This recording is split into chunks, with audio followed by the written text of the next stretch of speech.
इस वक्त हम लाइव है और रुद्रपुर से हैं लाइव। यहाँ पर हमारे जीडीएस के कुछ साथी हैं और हम यहाँ पे बैठे हुए हैं। इस वक्त हम बिस्ट्रो टर्मिनल पे हैं, the bistro terminal cafe Rudrapur.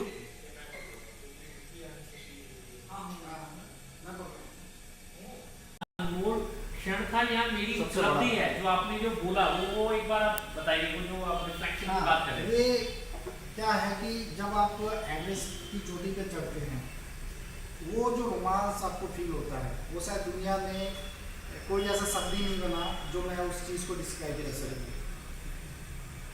एक अलग तरीके की अनुभूति होती है। उसके बाद जब सूरज निकलता है और आप सामने जो एवरेस्ट की परछाई देखते हैं बादलों पे, उस उधर पे दुनिया की 7-8 चोटियाँ और हैं, नेपचे है और भी कई चोटियाँ हैं, मकालू है जो कि सारी की सारी 8,000 7,500 मीटर से ऊपर की है। तो जब आप देखते हैं और आप जो टॉप ऑफ द वर्ल्ड होते हैं, आपके नीचे दुनिया होती है और आप दुनिया के ऊपर होते हैं।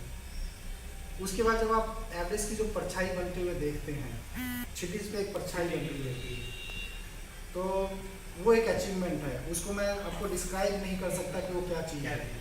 वो सिर्फ शायद जीवन में आदमी वहीं देख सकता है और कहीं नहीं। तो ये चीज़ जो है मैं आपको बता रहा हूँ, आप उसको इमेजिन नहीं कर सकते कि वो चीज़ क्या है। उसी के लिए पता नहीं कितने लोग जो अपनी ज़िंदगी दांव पे लगा देते हैं, कई लोग तो ख़त्म कर चुके हैं। एक इस तरीके का जो है, और ये पैशनेट क्या है, हर एक इंसान लेके पैदा होता है, लेकिन कुछ जो है मजबूरी में डल जाते हैं। चाहता हर कोई है, लेकिन या तो हालात नहीं होते, और हम लोग क्या है, हालात से कई बार लड़ते लड़ते अपने को ही भूल जाते हैं। जिंदगी जो है दौड़ में निकल जाती है। तो घुमक्कड़ी भी एक दौड़ है, लेकिन ये दौड़ जीवन के दौर से थोड़ी अलग है। मेरा मानना है इंसान को आज के टाइम पे थोड़ा बहुत तो घुमक्कड़ होना चाहिए। स्ट्रेस आदमी का थोड़ा सा कम होता है, और भी इसके बेनिफिट ही हैं। आदमी नए नए लोगों से मिलता है। आप लोग देखिए, हम कहाँ से सब एक जगह हैं। तो ये भी एक अचीवमेंट। आज हम रुद्रपुर में मिल रहे हैं सबसे, और पहली बार मैं मिल रहा हूँ सैन चक्रवर्ती जी से, शैलेश यादव जी से और रजनीश जस जी से। ये भी एक घुमक्कड़ी की उपलब्धि है हमारी। तो जी रजनीश जी, आपका संडे जो साइकिलिंग आप करते हैं और उसके बारे में आप कुछ बताइए सर। रुद्रपुर से हम लोग लाइव हैं। रुद्रपुर में हमारे कुछ सदस्य हैं जो हम मिले हैं यहाँ पे आज। रजनीश जी आप बताइए संडे के बारे में आपके। संडे में तो ऐसे ही जस्ट एक आइडिया आया, तो साइकिलिंग हम लोग कर रहे थे। क्रिएटिव उत्तराखंड हमारी एक एनजीओ है, उसके अंतर्गत तो हेमपंत हमारे एक मित्र हैं। तो मेरे को शौक था थोड़ा सा लिखने का, मैं कुछ शब्द लिखता था। तो जब मैंने नहीं लिखना तो उनका फ़ोन आना, उन्होंने कहा रजनीश आज तुमने कुछ लिखा नहीं। तो फिर ये सिलसिला वहाँ से शुरू हुआ। फिर मैं मतलब जब इन चीज़ों को मैं साइकिलिंग करने जाता हूँ तो इतना हम अवेयर रहते हैं पंछियों की चहचहाट, सड़क पे गिरे हुए पत्ते, नए पत्ते जो आए हैं, जो फूल हैं, जो उस वक्त का मौसम है, जो अनुभूतियाँ होती हैं, उसको फिर शब्दों में लिख के ताकि कि लोग उस चीज़ को फील कर सकें। और दोबारा ऐसे क्या है कि बहुत सारी चीज़ें ऐसी होती हैं जो हम जिंदगी में मिस कर जाते हैं, हम अपने बिस्तर में लेटे हुए। तो वो चीज आपको घर से निकलते हैं तो कुदरत ने इतना तकड़ा मुजस्मा बना रखा है, इतनी बड़ी कायनात है, तो हम वो सिर्फ वहीं बैठे हैं। मेरी मैं कविता सुनाई देता हूँ कि बंद कमरों में बैठे लोगों ने टीवी में आंखें गड़ा रखी हैं, बाहर निकलकर नहीं देखते, चांद सितारों ने महफिल सजा रखी है। यूं तो वक्त नहीं है आंगन में खिले फूल देखने का, पर कंप्यूटर की स्क्रीन पे गुलाब की तस्वीर मतलब पीपल आर लाइक दिस। वो नेशनल ज्योग्राफिक पे तो देख के बहुत खुश होते हैं, पर अपने मोहल्ले में, आपके घर के आंगन में कितने फूल खिल गए यार, सुबह से कितना कुछ हो गया। मतलब आपने अपने शहर को एक्सप्लोर करना, उसको महसूस करना, उसी की घुमक्कड़ी आपने साइकिलिंग के साथ शुरू कर दी आपने। अभी देखिए लाइव हूँ मैं, प्रतीक गांधी जी बॉम्बे से आए हैं, तो मतलब मैं उनके साथ बैठा हूँ, तो ये मैं इसको उपलब्धि मानता हूँ। तो यही मेरी उपलब्धि है कि मैं अच्छे दोस्त हैं, मैं लोगों को महसूस करने की क्षमता है, जो मेरे साथ मिलते हैं उनको एक नया नजरिया दे सके। बस यही मेरी जिंदगी का फैसला। और सर आप उत्तराखंड के पास में है, रुद्रपुर में है, पहाड़ आपके पास में है, तो आप चाहे तो यहाँ भी एक्सप्लोर कर सकते हैं। आपके पास काफी जंगल है वहाँ पे भी। मैं एक बार छुट्टी हुई तो मैं 3 दिन अकेले निकल गया था ऊपर। लोग कह रहे तुम अकेले अकेले, मैं क्या, अभी आए अकेले, जाना भी अकेले। तो बीच वाला सफर, बीच में कभी कभी आपको याद भी रहना चाहिए कि यू आर अलोन। आप बिल्कुल भूल मत जाना, मतलब ऐसा नहीं है कि फिर वो क्या होता कि आप भूल ही जाओगे फायदा क्या। तो बीच में मैं 3 दिन, एक रात मैं अल्मोड़ा रहा, एक कोसानी रह के आया, अकेला था।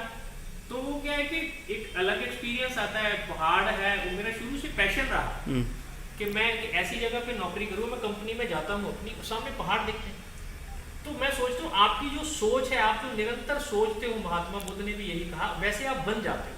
तो मेरा सपना था कि ऐसे शहर में नौकरी करूँ, यहाँ से पहाड़ नजदीक हो, दिल किया तो वहाँ चले गए। अब यानी आपने रुद्रपुर भी इसीलिए चुना कि पहाड़ है यहाँ पे? मुझे ले आई, मेरी सोच लेके आई है, मैंने नहीं चुना है, वो मेरे को जिंदगी वहाँ खींच के। ये तो सर भी बोल रहे हैं, डॉक्टर सेन चक्रवर्ती जी दिल्ली से है, लेकिन इन्होंने रुद्रपुर अपने निवास स्थान चुना क्योंकि ये भी पहाड़ों के नज़दीक रहना चाहते हैं। पहाड़ों के प्रेमी यहाँ पे काफ़ी रुद्रपुर में मिल रहे हैं, मतलब हमें। हमारे साथ में एक शैलेश यादव जी है। शैलेश जी बहुत अच्छी फ़ोटो खींचते हैं, जीडीएस में डालते हैं। वृद्ध जागेश्वर के काफ़ी फ़ोटोज़ हैं इनके। आप बताइए सर आपका अनुभव। फोटोग्राफी का मुझे शौक जो सर से बहुत ज़्यादा हुआ है, जो कुछ फोटो का शौक, मतलब सर से मैंने जो कुछ भी सीखा है। हाँ, मतलब एक तो ऐसा कुछ था नहीं, सर के साथ थोड़ा घूमने फिरने का ज़्यादा धीरे शुरू हुआ था शौक। हाँ, उसके बाद सर से सीखा मैंने कैसे फोटो खींचते हैं, हाँ। कैसे क्या है, एंगल कैसे कैप्चर करना है, क्या है। बस आपके पहाड़ों के फोटोज काफ़ी अच्छे होते हैं, जागेश्वर के तो स्पेशली बहुत जागेश्वर हमने, मतलब सर के साथ तो मैं कम से कम 10 या 15 साल तो कई बार जा चुके हैं। जागेश्वर की फोटोग्राफी आप ज़्यादा करते हैं ऐसा मैंने देखा। कुछ मतलब ऐसे ही चले जाते, पसंद है आपको जगह या? मतलब नेचर से कुछ ज़्यादा लगाव है, कुछ वहाँ ज़्यादा ही अच्छा लगता है। और वृद्ध जागेश्वर तो मैंने फर्स्ट टाइम वृद्ध जागेश्वर आपकी पोस्ट से देखा था एंड बहुत खूबसूरत लगा था, मतलब जब आपने बर्फ़ में वृद्ध जागेश्वर के फ़ोटो डाले थे। तो हमारे एक मित्र है जो हमारे साथ घूम रहे थे 15 दिन से, मनोज धारसे जी। आप रुद्रपुर में, आपने इनके अनुभव सुने, आप भी बताइए सर कुछ इसके बारे में। अपने अनुभव। कैसा फील किया 15 दिन घूमे और यहाँ बैठे हुए? तो फील तो बहुत अच्छा हुआ, बस एक ही दिक्कत थी कि बारिश के मौसम में थोड़ा सा परेशान कर दिया, और बारिश में मुझे दिक्कत होती है। वो कसर आज दूर हुई थोड़ी। एक तो ये हो गया, दूसरा ये था कि हम लोग कहीं से भी अच्छा व्यू नहीं दिख रहा था, क्योंकि हम 1000 किलोमीटर से ज़्यादा हम लोग सफ़र करके आए हैं। उसके बाद अगर आपको जब व्यू अच्छा नहीं मिलता तो थोड़ा सा मूड अपसेट हो जाता है। पर चूंकि काफ़ी सफ़र करते करते ये उस तरह कहीं से दिख जाए, तो लास्ट में हम लोगों को अभी नैनीताल से बहुत अच्छा व्यू मिला है। तो चलो कुछ मौसम खुला, हाँ मौसम खुला हुआ मिला, तो बहुत बढ़िया है। घुमक्कड़ी करते रहिए दोस्तों। रजनीश जी आपका जीडीएस के बारे में कोई अनुभव शेयर करना चाहते हैं? मेरा अनुभव तो यही है कि मेरे को बहुत अच्छे दोस्त मिले हैं यहाँ पर। अभी मैं देख रहा था बीच में कोई ट्रेन से कहीं जा रहे थे जी, तो उन्होंने अपने दोस्त को फोन किया, 2 मिनट का स्टे था, तो वो आदमी घर से उनके लिए खाना लेके आया, 2 मिनट में फोटो खींची। तो मतलब ये एक मैं फेसबुक का इसको बहुत अच्छा यूटिलाइजेशन मानता हूँ कि लोग कह रहे हैं इतनी नफरत है, इतना बुरा है। मैं तो कह रहा अच्छे लोग कितने हैं, हमें तो बुरे दिखते हैं मीडिया में, पर जो मिलते हैं तो बहुत अच्छे मिलते हैं। मैं मतलब जीडीएस की मैं ये बात कर रहा हूँ स्पेशली, क्योंकि मतलब मेरी पोस्ट को पढ़ना, फिर उसमें क्या चीज़ मैंने अनुभव की, फिर क्या प्रतीक गांधी जी अभी ये लाइव वीडियो बना रहे हैं, मेरे दोस्त हैं, एडमिन है हमारे ग्रुप के, तो मतलब ये बड़ी शिद्दत से पढ़ते हैं। मुझे कुछ ना कुछ अच्छा इनसे मिलता है सीखने को कि अगली बार मैं और क्या लिख सकता हूँ, क्या महसूस कर सकता हूँ, ताकि मैं अपनी पोस्ट ऐसे डालूं कि ये इनको भी लगे ये भी रुद्रपुर में ही। तो हम भी आपके साथ घूम रहे हैं। हाँ बिल्कुल बिल्कुल, मेरा यही टारगेट है। तो घूमते रहिए, घूमना जिंदगी है। और जीडीएस की मतलब कुछ आप बता सकें, कुछ सुधार या आपको जो भी लगता है आपका?